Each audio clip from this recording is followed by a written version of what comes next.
कचहरी के बाहर चाय की रेहड़ी पर बैठा संजय अपनी बारी का इंतजार कर रहा था। आज जहां तक उसे उम्मीद थी उसका और उसकी पत्नी साक्षी का तलाक हो जाएगा। तलाक वो अपनी मर्जी से ले रहा था, पर फिर भी पता नहीं क्यों वो खुश नहीं था। तभी साक्षी अपने माता पिता के साथ आती हुई दिखी। आज पता नहीं क्यों उसकी नजर अपने आप ही साक्षी पर टिक गई।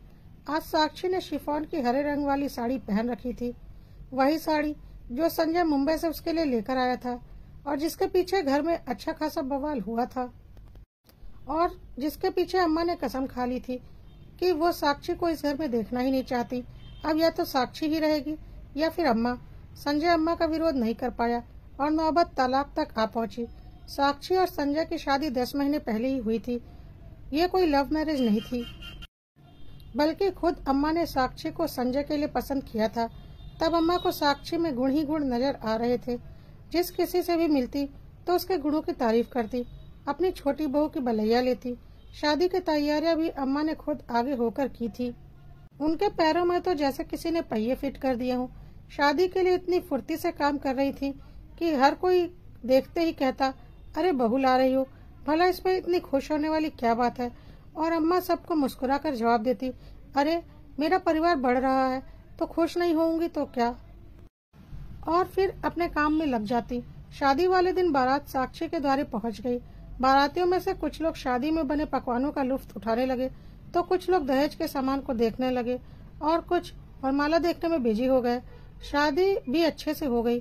कुछ देर बाद बारात में आई सारी महिलाएं और अन्य रिश्तेदार रवाना हो गए। बस घर के कुछ खास रिश्तेदार ही बचे थे और महिला के नाम पर सिर्फ ननंद वैदेही वहां रुकी थी। विदाई के समय उन खास रिश्तेदारों को शगुन के लिफाफे दिए जाने थे। जिन जिन खास लोगों के नाम अम्मा जी ने खुद लिस्ट में लिखवा कर दिए थे, उन सबको शगुन के लिफाफे दे दिए गए। उसके बाद साक्षी के पापा ने अम्मा जी के बड़े भाई शंभू दयाल जी से पूछा, समधी जी अगर कोई रह गया हो तो बता दीजिए ताकि उसे भी शगुन का लिफाफा दे दे। हम हमारी तरफ से कोई कमी नहीं रखना चाहते। शंभू दयाल जी के अनुसार सभी को शगुन का लिफाफा मिल चुका था, इसलिए उन्होंने भी हाथ जोड़कर साक्षी के पापा से कहा, समधी जी आपने जो कुछ दिया है सब सोने के बराबर है। मेरे अनुसार तो सभी को शगुन मिल चुका है, आप फिक्र मत कीजिए। थोड़ी देर के बाद विदाई हो गई। नई दुल्हन का घर में प्रवेश भी हो गया, लेकिन थोड़ी देर बाद बुआ सास का मुंह फूल गया। उन्होंने इस बात का बतंगड़ बना दिया कि नए समधी ने उनके पोते को शगुन नहीं दिया। वो 3 साल का है तो क्या हुआ, शगुन का हक तो वो भी रखता है। तब अम्मा जी ने शंभू दयाल जी की तरफ देखा तो शंभू दयाल जी बोले, अरे जो लोग वहाँ पर थे उन सबको शगुन दिया गया है और जो लोग नहीं थे पर उनका नाम पर्ची में था उनके लिए भी शगुन दिया गया है और सभी लिफाफों पर नाम भी है। अम्मा जी ने सभी आए हुए लिफाफे देख लिए, लेकिन उनमें से किसी पर भी उस बच्चे का नाम नहीं था। इस बात को लेकर बुआ सास ने अच्छा खासा बखेड़ा खड़ा कर दिया। सब लोगों ने उन्हें मनाने की कोशिश की पर वो मानी नहीं और रूठकर अपने घर चली गई। इस बात के लिए अम्मा जी ने साक्षी को बहुत सुनाया, तेरे पापा की गलती के कारण देख यह रिश्ते टूटने की कगार पर आ गए। अरे लिस्ट दी थी, फिर इतनी बड़ी गलती कैसे हो गई? ऐसे कैसे कदम है तेरे, आते ही रिश्तों के टुकड़े कर दिए। भला आज के जमाने की साक्षी ये सब बातें क्यों सुनती?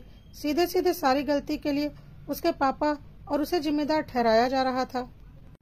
तो उसने उसी समय अपने पापा से उस लिस्ट की फोटो व्हाट्सएप पर मंगा ली और अम्मा जी को दिखाते हुए बोली, आप खुद चेक कर लीजिए अम्मा जी, इसमें उस बच्चे का नाम ही नहीं है। तो भला मेरे पापा की क्या गलती?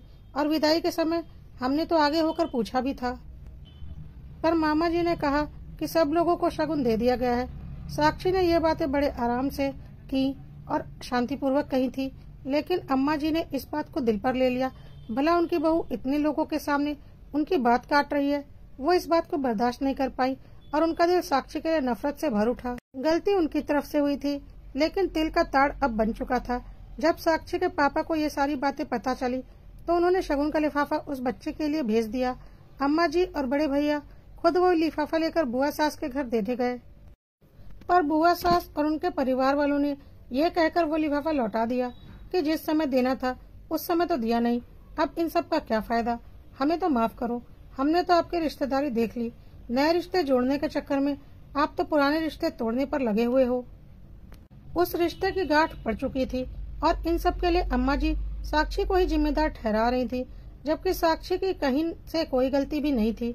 जब इंसान किसी के लिए अपने दिल में नफरत बैठा लेता है तो उसकी अच्छी बात भी उसे बुरी ही लगती है। उसकी अच्छाइयों में हमेशा कमियां ही नजर आती हैं। ऐसा ही कुछ अम्मा जी के साथ हो रहा था। अब तो साक्षी कोई भी काम करती तो अम्मा जी को उसमें कमियां ही कमियां नजर आती। साक्षी कोई भी जवाब दे, अम्मा जी उसका उल्टा मतलब ही निकालती। घर का माहौल बड़ा बोझिल सा होने लगा था। घर में कोई भी अम्मा जी को समझाने की कोशिश करता तो अम्मा जी उसी से लड़ने को तैयार हो जाती थी। धीरे धीरे सबने बोलना ही छोड़ दिया, पर इसका सबसे ज्यादा असर हो रहा था संजय और साक्षी के रिश्ते पर। अम्मा जी साक्षी की हर छोटी छोटी बात का तिल का ताड़ बनाकर संजय के सामने पेश करती। इस कारण 1 महीने की शादी में ही दोनों में अब आए दिन बहस होने लगी थी। उस दिन बात कुछ भी नहीं थी। संजय 2 दिन के लिए मुंबई गया था। वहाँ से आते समय वो सबके लिए कुछ न कुछ खरीद कर लाया था।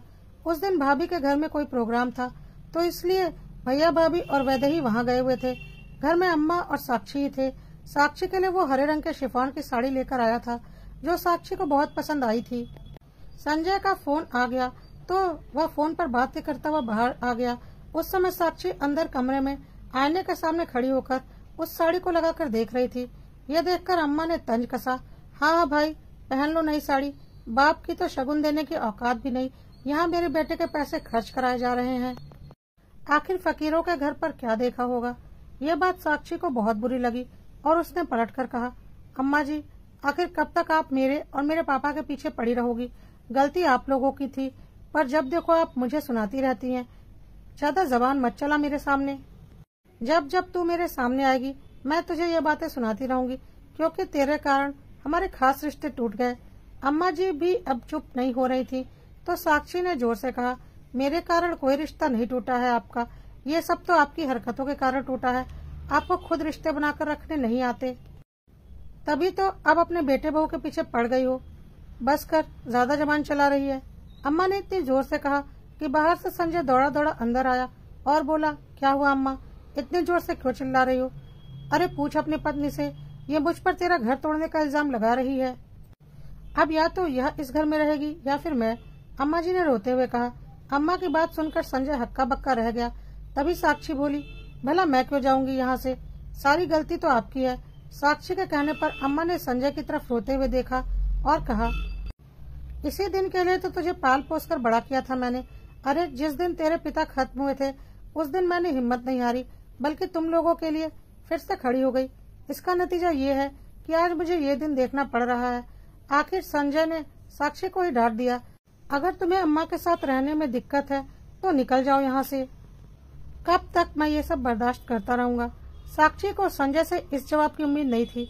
वो भी गुस्से में अपना सामान पैक कर वहाँ से निकल गई। अब हर कोई तो अच्छी समझ देने वाला होता नहीं। रिश्तेदारों को भी मौका मिल गया बात बनाने का।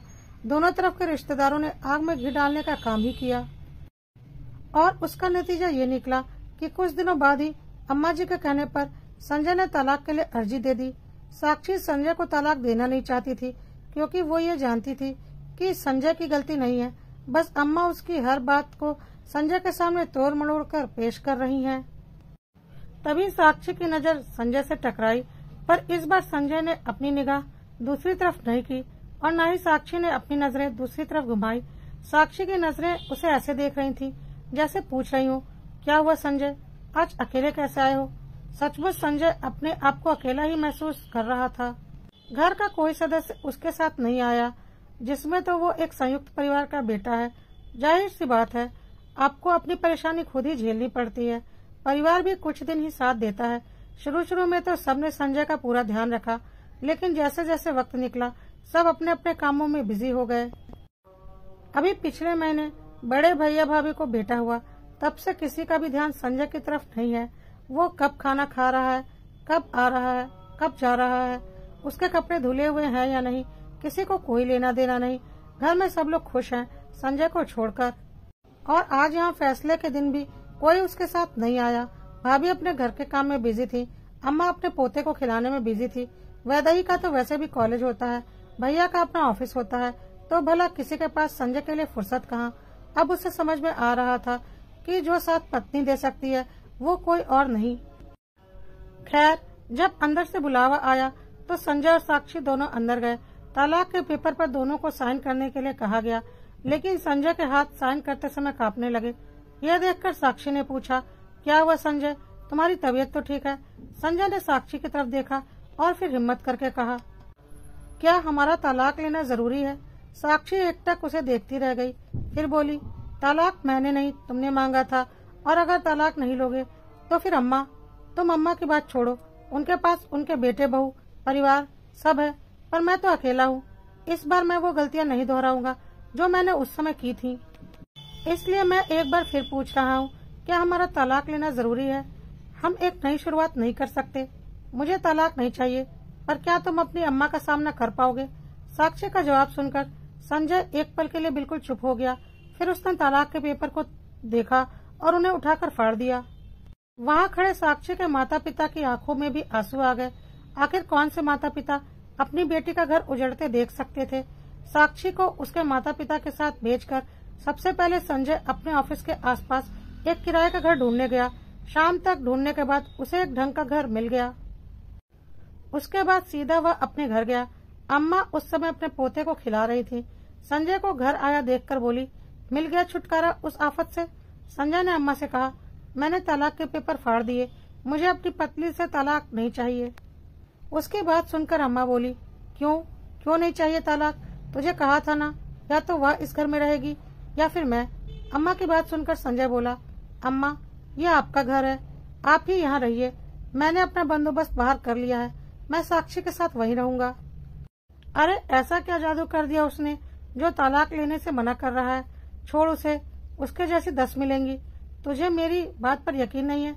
अरे मैं तेरी अम्मा हूँ, तुझे पाल पोस कर बड़ा किया है, अब तू उसके लिए मुझे छोड़कर जा रहा है? जब तेरे पिताजी, बस भी करो अम्मा, कब तक इमोशनल ब्लैकमेल करती रहोगी?